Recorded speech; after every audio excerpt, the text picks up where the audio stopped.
Hey guys, welcome to another episode of Moy Style podcast. Today we have Morgan Stewart. She's a former Division One softball player, and she currently works with a lot of young infielders. And I've been following her for quite some time now, and I really appreciate all the great information she's been putting out on social media. And I really want to pick her brain today on what it takes to be to play, to be a good defender at a Division One level. I know a lot of girls have a lot of dreams and aspirations of getting to that level, but sometimes we forget about the defensive part of it, and I think it's huge, especially in softball or baseball. And so that's why I love having her here because I think she can help us quite a bit. So Morgan, I appreciate you for being on today. How about we get started with you, introducing yourself, and then we'll kind of get started with the questions. Yeah, cool. All right. Yeah, thanks for having me. I'm Morgan Stewart. I played at the University of Washington, graduated in 2011. We won a national championship in 2009 when I was a sophomore, so that was really fun.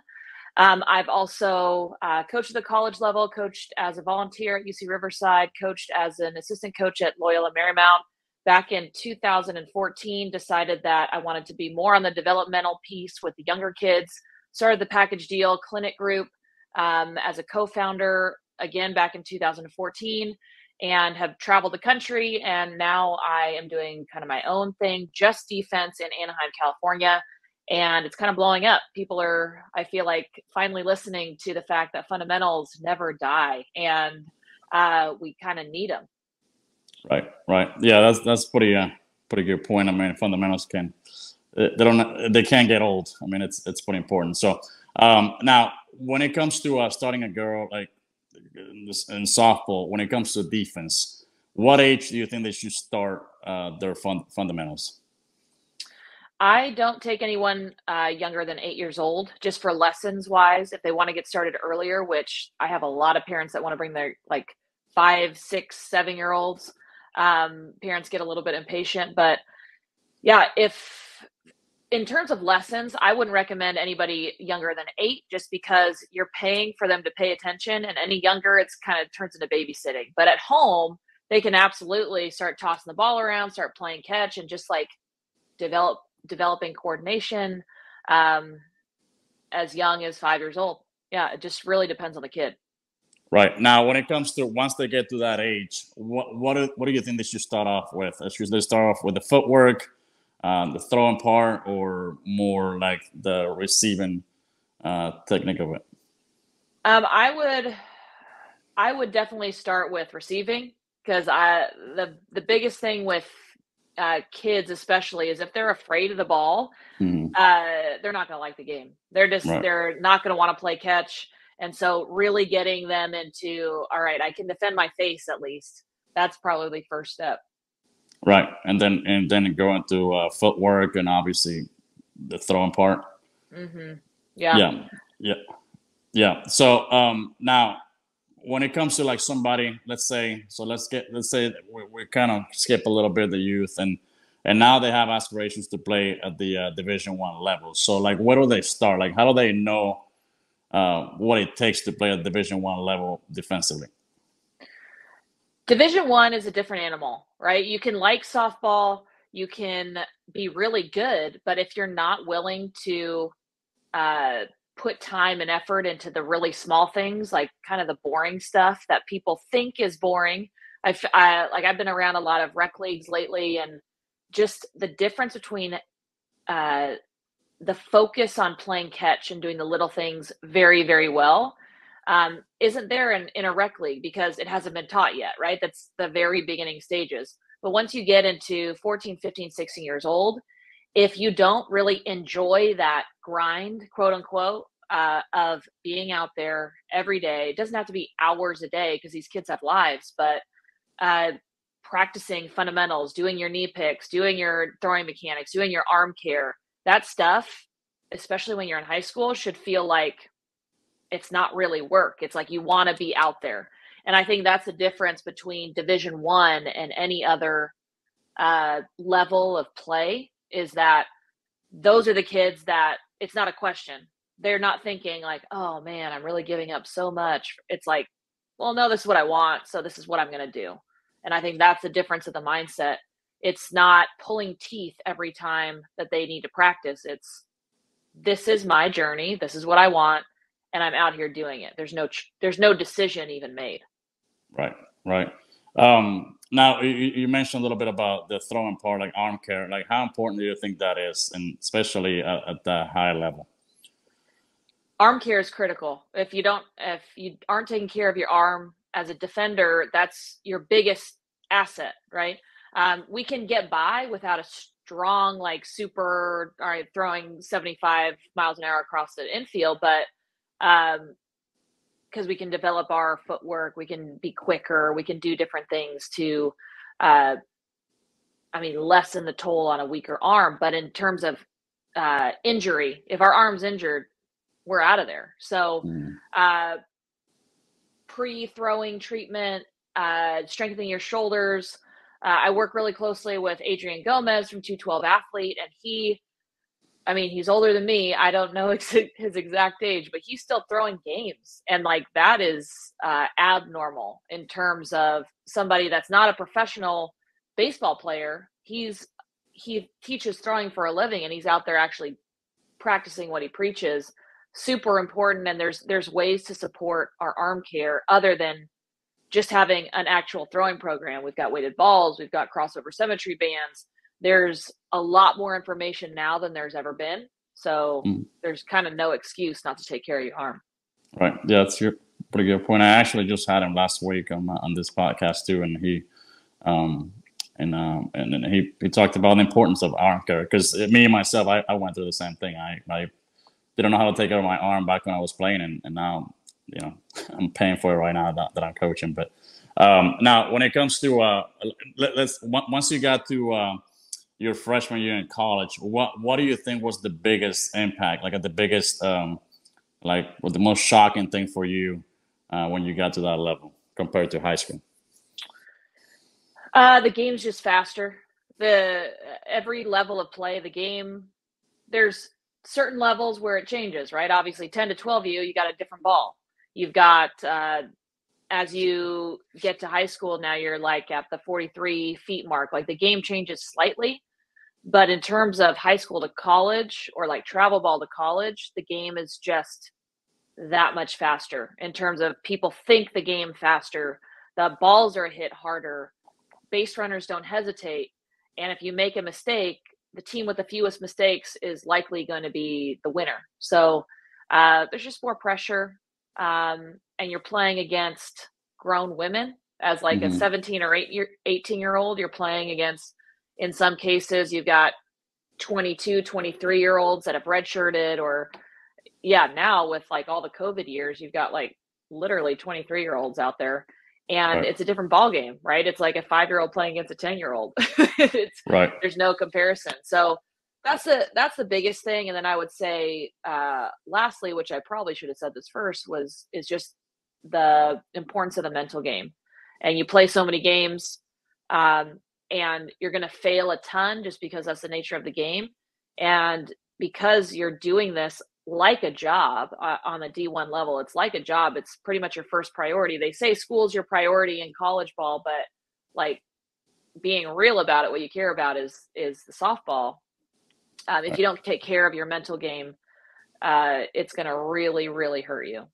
Right. Now, what position did you play the most in college? My freshman year, I was the starting shortstop, and then my sophomore, junior, senior year, I played third base. Okay.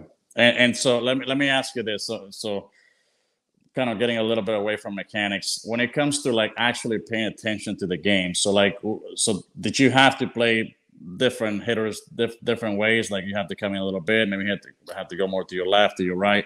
Was that a big adjustment for you, or you already knew that from high school? I had a travel ball coach, Marty Tyson, who played professionally with the Cubs. So he would always talk about playing the hitter, not the pitch. Mm-hmm.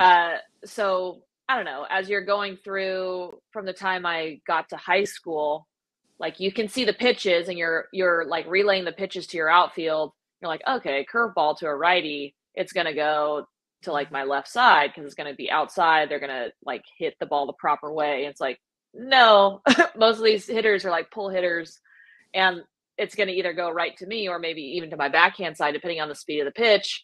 And so I think I got fooled a couple times when I was playing for him. And I remember like distinctly, like play the hitter, not the pitch. And in college, we have uh, a lot of film on hitters, a lot more information, all the charting that goes on.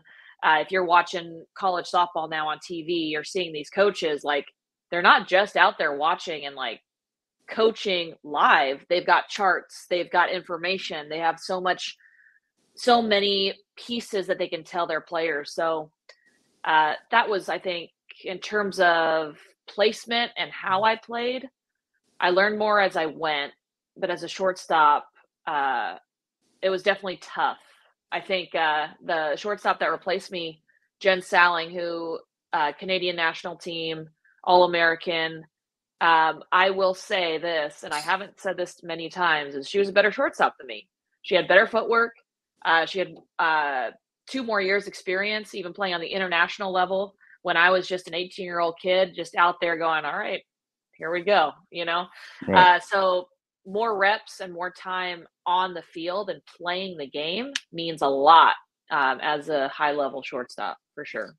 And I know you mentioned, and I'm not trying to change subjects here, but I think it's pretty important. So when it comes to the mental side of it, I know, like, let's say anytime you struggle, like, how are you able to bounce back? Because we always work and practice. We work on our routine stuff, but we hardly ever mess up. And if we mess up, we can get another rep. But in games, you got people running. It's game time. So were you able to bounce back from that? Yeah, in college, my mental game was probably my weakest part just because I was so tough on myself. My self-talk was terrible. So I really, really, really had to work on that from my freshman year through my senior year. And I think the biggest thing to remember is one, the biggest part of any tactic of the mental game is you want to get back to present. You want to get back to that competitive mindset where you're asking for the ball. Like when you're on defense, if you're not saying, all right, hit it to me, we're in a weird spot. We're either thinking about the past or we're thinking about the future. If we're fearful, we're thinking about the future. If we're like down on ourselves, we're thinking about the past. So we want to get back to that competitive mindset. And in terms of tactics for that, there's lots of different things that we can do. Things that I've tried and I try to preach to my girls is, okay, try different things so you see what works for you. If you're bad at your self-talk, try to replace maybe some of like, oh, I suck, or you're cussing, or whatever you're saying inside your head with, all right, let's go game talk. Who should I be talking to? What's my job right now? Like, get back in the game. Get back and be a good teammate. Give your teammates good energy. Stop being selfish and focusing on what's just in your head, because Hmm. other people don't need that, right? So that's like one thing is focusing on your self-talk. Two, Heads Up Baseball was really cool for us as a team. We studied it by Ken Reviza. He talks a Hmm. lot about getting back to a focal point and having a routine. So those like very basic ideas in the mental game a lot of times are very introductory, but are huge for athletes and just actually doing it. Like having a focal point that, but for every pitch or after every pitch, you go back to it and you've got kind of this mantra that you're saying in your head. Routine, having consistency and bringing yourself back again to the present is our focus. And then breath work is huge. We discount it a lot, but anytime you're struggling and you think about, all right, maybe I should take a deep breath, you realize you probably haven't been breathing correctly for the last several minutes. So Right. that's really huge. So there's lots of different tactics. I've tried a lot, and it's not easy. That's the thing that girls like. I'll say these things, and they're like, "Well, yeah, I know. Yeah, okay, okay." Right. But are you doing it? Like, are you Hmm. implementing it in your everyday? Because I can say something about a throwing mechanic, and they're like, "Oh, wow, okay, I'm going to try that." Okay, they're going to try that every day or every other day because they can see the impact and see the difference. With our mental game, we can't always see the impact immediately. So when we say we're trying it, we're not really. We're not Mm-hmm. doing the same sort of practice, and that's what it requires. Right. And when you talked about the focal point, so what was? Can you share with us what your focal point would have been back then? Yeah, so you're at different fields every week sometimes, unless you're playing at your home stadium, but you want to pick a focal point that's going to be the same at every field. So Mm-hmm. mine was always left field foul pole. Like I would, because I was always left side of the field anyways, but I would go left field foul pole in between every pitch. Um, and I would experiment with different things I was telling myself, because your brain doesn't just go blank, right? It would be awesome if it did, and you're just like, okay, I'm just going to think about the ball. That's it. But you're Mm-hmm. thinking like, all right, be here, be present, be with your team, or deep breath, or charge the ball, or whatever you're saying to yourself. Yeah, left field foul pole always. Yeah. No, that's a good point. Just like the same thing like hitting. You kind of have to find that focal point. But yeah, I like that idea, the foul pole. And I've watched some of that guy's video. I don't know how to say his name, but yeah, I've watched some of his videos, and it's got some great stuff. And I already applied the same thing with my kids too. Now, when it comes to getting ready for either practice or game, did you go out there and just get loose, or you had a specific routine where you were working on getting ready? Yeah, I had a routine. Physically and mentally, you try to kind of funnel in, right? We start with our more general warm up, like you're getting your body loose, you're getting comfortable in your surroundings, right? This idea of the funnel is you start from big and you funnel into what your actual, like, really focused skills need to be. So obviously, I'm getting ready defense and hitting wise. In terms of college, you'll have a split. So, or well, everybody probably does it different, but at Washington, we did our split. So our Mm-hmm. infielders uh, would probably hit first and then go to the field. Uh, but in terms of a routine, it was critical. Like we did the same thing every single time, so that mentally nothing's like coming out of nowhere. You're able to get your thoughts straight and funnel in both physically and mentally. Right. Did you work a lot on arm angles, footwork, and all that good stuff? I don't know what your routine was, but did you work on all that stuff too? Not pregame. I didn't work on arm angles. I did kind of a throwing routine, just warming up. Um, we did our picks. We did Mm-hmm. from stationary, dynamic, and then we went into short and long ground balls. There's really not that much time to warm up in Right. reality, you know. Right. So uh, didn't do a ton of arm angle stuff. Mostly when we got on the field and did like our last pregame infield outfield, we Mm-hmm. would get a couple of different balls, like bunts or whatever, and yeah. But pregame for me wasn't the time to warm up the different angles. It was just getting the body loose and getting ready mentally. Right. And I'm assuming in practice you had a routine as well, or was it the same thing as pregame? Pre practice was a little bit less of a warm up, like mostly just getting the body loose, and we'll do our picks, and then practice was pretty different day to day. They try to switch it up in terms of different drills or situations. Right. I mean, I haven't run a team long term, and coming up with different practices like that would be stressful to me. So Yeah. just coming up with an hour lesson is enough for me. Right. No, and the reason I'm asking you this for a reason, because in baseball it's the same way. But, a lot of kids spend too much time on getting loose, which getting loose for them is kind of throwing the ball around instead of actually, especially at a young age, they have to really work on what they need to work on to get them ready to go. Because I don't. I feel like sometimes it becomes a waste of time just throwing the ball around, but you're not really working on anything. So that's the reason why I was asking you that. Now, if you have a young girl that's got aspirations to play at the Division One level, and I promised I was going to keep you here on the 30-minute mark here. So, what what would you recommend her to start focusing on when it comes to defense? Once they get to that age of 14, 15 years old, what do you recommend?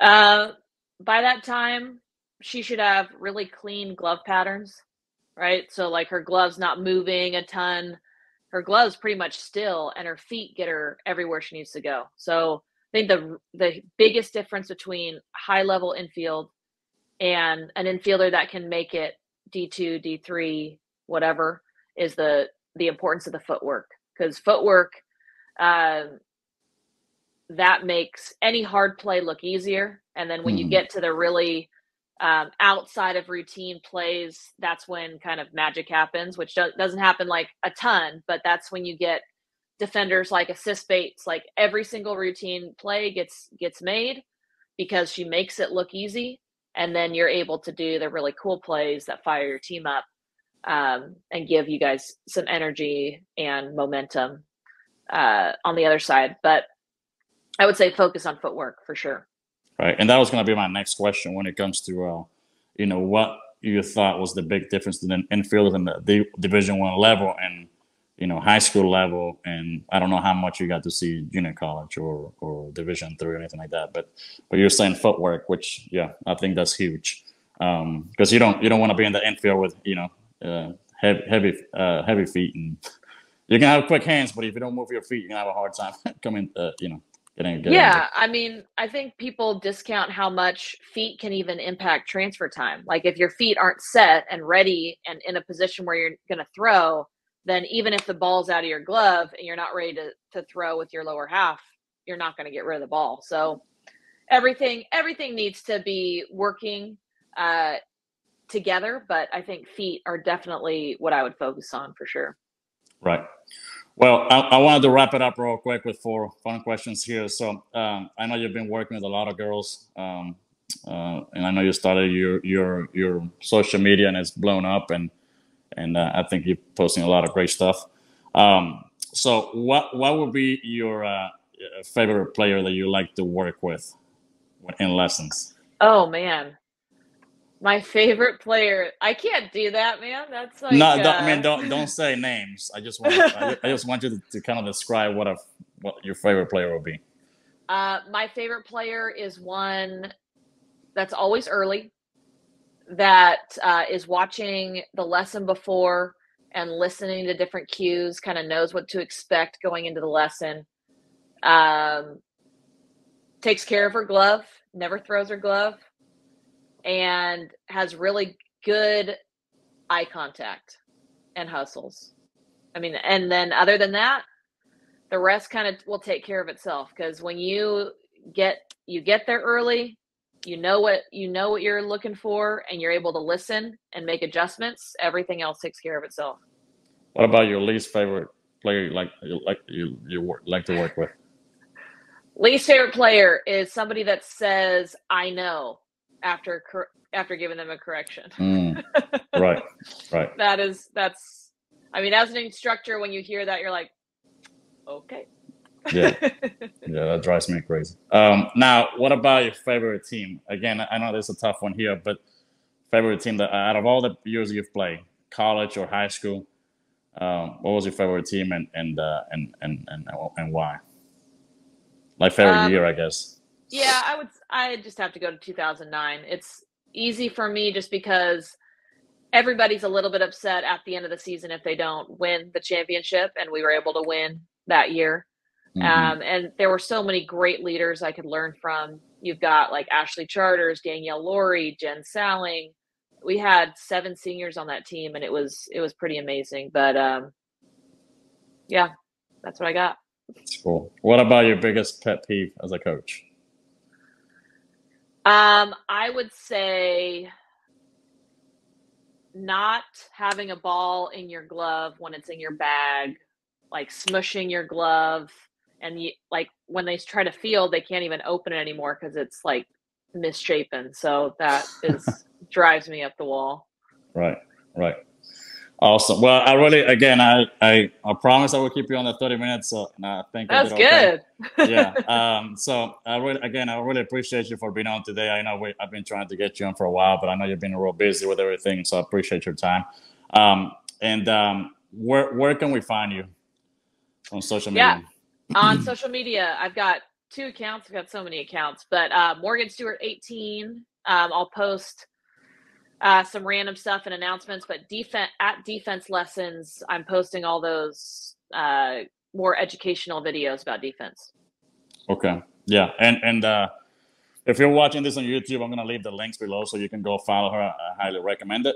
And you have a website that you can go to as well. Yeah, morgan-stewart.com is a lot of my online stuff. And at this point, defense-lessons.com is where you can find information about like my in-person stuff. Okay. Sounds good. And if you guys are watching this on YouTube, like, subscribe, give it a thumbs up, and remember, keep it Moy Style.